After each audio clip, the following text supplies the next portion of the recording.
ತಾಳ್ಮೆ, ಅವರ ಹಕ್ಕುಗಳು, ಹೋರಾಟ ಜೊತೆಗೆ ಅವರಿಗೆ ಗೌರವಿಸತಕ್ಕಂತಹ ನಿಟ್ಟಿನಲ್ಲಿ ಇವತ್ತು ಮಾನ್ಯ ರಾಜ್ಯಾಧ್ಯಕ್ಷರಾಗಿರ್ತಕ್ಕಂಥ ಕೆ.ಎಸ್. ಷಡಾಕ್ಷರಿ ಅವರು ಎಲ್ಲ ಜಿಲ್ಲೆಯಲ್ಲಿ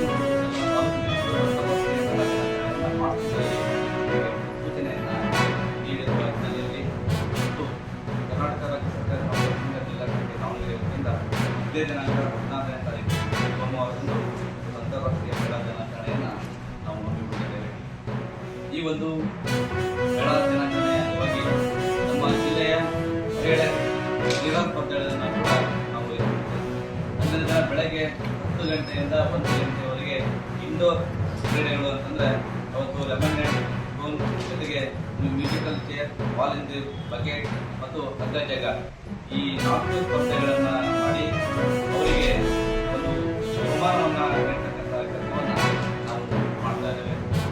ಜೊತೆಗೆ ಅಂದಿನ ದಿನ ನಾವು B.Ed ಮತ್ತು D.Ed ಶಿಕ್ಷಣಾರ್ಥಿಗಳಿಗೆ ವಿದ್ಯಾರ್ಥಿನಿಯರಿಗೆ ಒಂದು ಜಾನಪದ ಸಂಗೀತ ಎಂಬ ನೃತ್ಯದ ಒಂದು ಕಾಂಪಿಟೇಷನ್ ಅನ್ನು ಕೂಡ ಅವತ್ತು ಮಾಡಿದ್ದೇವೆ. 1 ಗಂಟೆಯಿಂದ 3 ಗಂಟೆವರೆಗೆ ಅವರಿಗೆ ಭಾಗವಹಿಸಿದಂತಹ ಸ್ಪರ್ಧೆಯಲ್ಲಿ ವಿಜೇತರಾಗಿರ್ತಕ್ಕಂಥವರಿಗೆ ಮೊದಲನೇ ಬಹುಮಾನವಾಗಿ 10,000, ಎರಡನೇ ಬಹುಮಾನವಾಗಿ 5,000, ಮೂರನೇ ಬಹುಮಾನವಾಗಿ 3,000 ಮೊತ್ತವನ್ನು ನಮ್ಮ ವಿದ್ಯಾರ್ಥಿಗಳಿಗೆ ಕೊಡ್ತಕ್ಕಂಥ ಕೆಲಸವನ್ನು ಮಾಡ್ತಾ ಇದ್ದೇವೆ. ಉದ್ದೇಶ ಇಷ್ಟೇ, ಮುಂದೆ ಅವರು ಕೂಡ ಶಿಕ್ಷಕರಾಗಿ ಮತ್ತು ಸಮಾಜದ ಬುನಾದಿಯಾಗಿ ಕೆಲಸವನ್ನು ನಿರ್ವಹಿಸಬೇಕು. ಕರ್ನಾಟಕ ರಾಜ್ಯ ಸರ್ಕಾರದ ನೌಕರರ ಜೊತೆಗೆ ಉತ್ತಮವಾಗಿರ್ತಕ್ಕಂಥ ಒಡನಾಟವನ್ನು ಬೆಳೆಸಿಕೊಂಡು ಮುಂದಿನ ದಿನಮಾನಗಳಲ್ಲಿ ಅವರು ಕೂಡ ಒಂದು ಉತ್ತಮವಾಗಿ ಶಿಕ್ಷಕರಾಗುವ ನಿಟ್ಟಿನಲ್ಲಿ ಅವರಿಗೆ ಒಂದು ದಿನದ ಒಂದು ತರಬೇತಿಯನ್ನು ಕೊಡ್ತಕ್ಕಂಥ ಕೆಲಸವನ್ನು ನಾವು ಮಾಡ್ತಾ ಇದ್ದೇವೆ.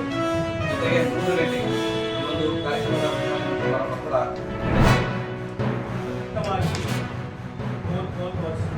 ವರ್ಷಗಳಿಂದ ನಾನು ದಾವಣಗೆರೆ ನಗರದಲ್ಲಿ ಅನೇಕ ಸ್ಥಳೀಯ ಸಂಸ್ಥೆಯಲ್ಲಿ ಕೆಲಸ ಮಾಡ್ತಾ ಇದ್ದೀನಿ.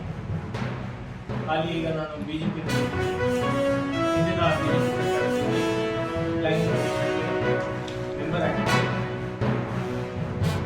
ಅದ್ರ ಜೊತೆಗೆ ಸಮಾಜದಲ್ಲಿ ಮುಸ್ಲಿಂ ಸಮಾಜದಲ್ಲಿ ಸುಮಾರು 30 ವರ್ಷ ಪ್ರೆಸಿಡೆಂಟ್ ಕಮಿಟಿ, ಸುಮಾರು 30 ವರ್ಷ ನಾನು ಕಾರ್ಯಕಾರಿ ಸಮಿತಿ ಸದಸ್ಯರಾಗಿದ್ದೆ. ಅದ್ರ ಜೊತೆಗೆ ಮುಸ್ಲಿಂ ಮಕ್ಕಳಿಗೆ ಸುಮಾರು 8 ವರ್ಷ ನಾನು ಖಜಾಂಚಿಯಾಗಿ ನಾನು ಕೆಲಸ ಮಾಡಿದ್ದೀನಿ. ಅದ್ರ ಜೊತೆಗೆ ಸಾಕಷ್ಟು ಕೇಂದ್ರ ಸರ್ಕಾರದ ರಾಜ್ಯ ಸರ್ಕಾರದ ಆಯೋಗಗಳಲ್ಲಿ ನನಗೆ ಅವಕಾಶ ಸಿಕ್ತು ಸದಸ್ಯರಾಗಿ ಕೆಲಸ ಮಾಡಿದ್ದೀನಿ. ಒಂದು ವಿಶೇಷವಾಗಿ ನನಗೆ ಬಹಳ ನಾನು ಸಂತೋಷದಿಂದ ಹೇಳಲಿಕ್ಕೆ ಇಷ್ಟಪಡ್ತೀನಿ. ನನ್ನೆಲ್ಲ ಕೆಲಸಗಳನ್ನು ಪರಿಗಣಿಸಿ ನಮ್ಮ ದಾವಣಗೆರೆ ಗೌರ್ಮೆಂಟ್ ಸದಸ್ಯರಾಗಿ ಸ್ವಾಮೀಜಿಯವರು ನನಗೆ ತಗೊಂಡು ನಾನು ಸತತವಾಗಿ ನನ್ನ ಸೇವೆಯನ್ನು ಸಲ್ಲಿಸ್ತಾ ಇದ್ದೀನಿ. ಅದ್ರ ಜೊತೆಗೆ ನನ್ನ ಸೇವೆಯನ್ನು ಪರಿಗಣಿಸಿ ಸಾಕಷ್ಟು ರಾಜ್ಯ ಸರ್ಕಾರದಲ್ಲಿ ಸ್ಟೇಟ್ ಅವಾರ್ಡ್ ಇರ್ಬೋದು, ಕರ್ನಾಟಕ ಅವಾರ್ಡ್ ಇರ್ಬೋದು, ಅನೇಕ ಅವಾರ್ಡ್ಗಳನ್ನು ಸಹ ಸಿಕ್ಕಿದೆ. ಅದ್ರ ಜೊತೆಗೆ ಗೌರವ ಡಾಕ್ಟರ್